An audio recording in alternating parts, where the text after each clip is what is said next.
car vous savez que je sais aussi parler cru et dru. C'est parce que, nos armes étant engagées, il faut réfléchir à ne jamais donner prise ou créer des failles par lesquelles l'adversaire puisse pouvoir passer. Et la plus grande des failles, ce serait notre division. Mais le président de la République doit savoir que la masse des Français ne veut d'aucune manière être impliquée dans la guerre d'Israël et des États-Unis. D'aucune manière.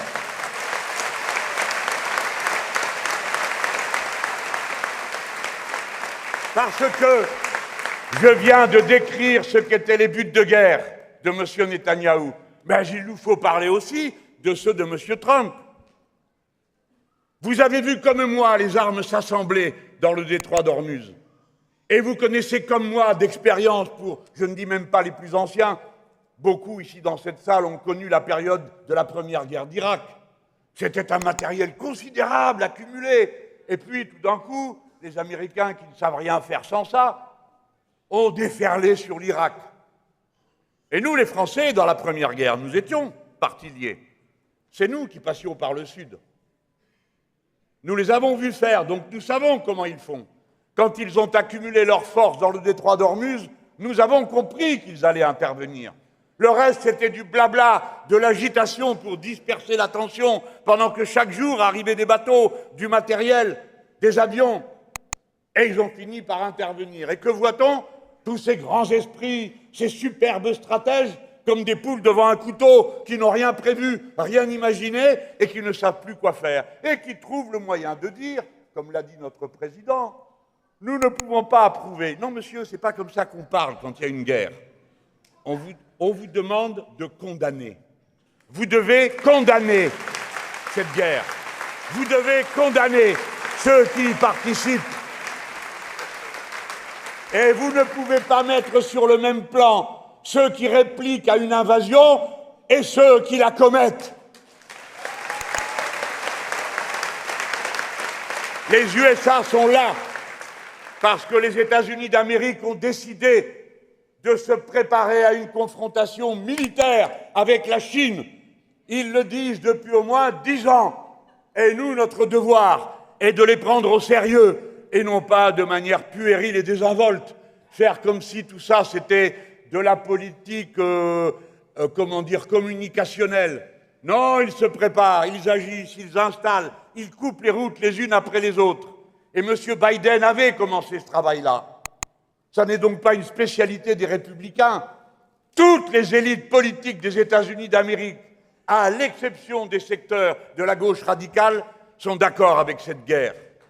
Et, mesdames, messieurs, l'invasion du Groenland, les menaces d'annexion qui pèsent sur le Canada, où vous eûtes pendant quelques semaines qu'une seule et unique voix pour dire non, la nôtre, celle des Insoumis, parce qu'ils m'avaient envoyé là-bas à Québec pour dire nous sommes avec vous. Nous prenons l'invasion au sérieux.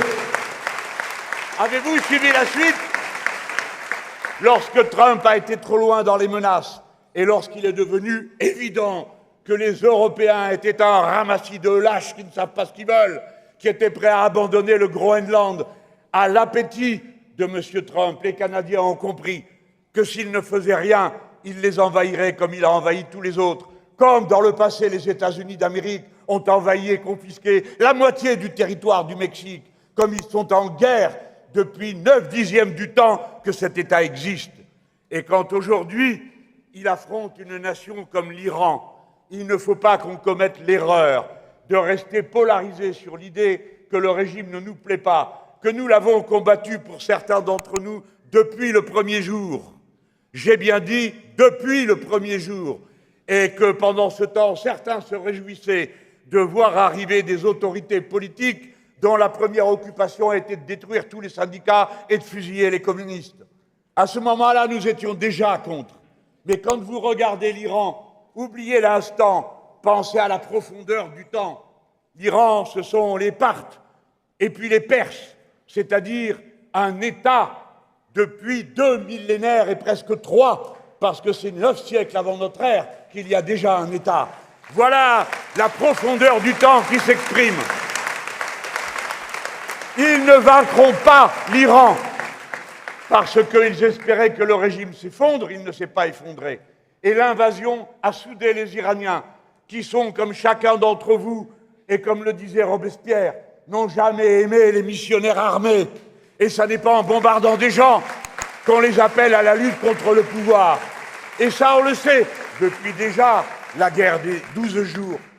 Vous avez vu que dans la guerre des 12 jours, il y a eu des bombardements de prisons dans lesquels il y avait les nôtres, les opposants, ceux de la gauche, les femmes, des communistes, des syndicalistes. 80 d'entre eux sont morts dans cette magnifique entreprise de libération. Mesdames et messieurs, le nucléaire est un prétexte. La diplomatie française et ses alliés avaient conclu avec les Iraniens un accord qui se pratiquait. Il fut rompu unilatéralement par M. Trump. Et depuis cette date, tous les experts, à commencer par ceux des États-Unis d'Amérique, encore à cette heure, disent que l'Iran n'est pas en état de fabriquer une bombe nucléaire.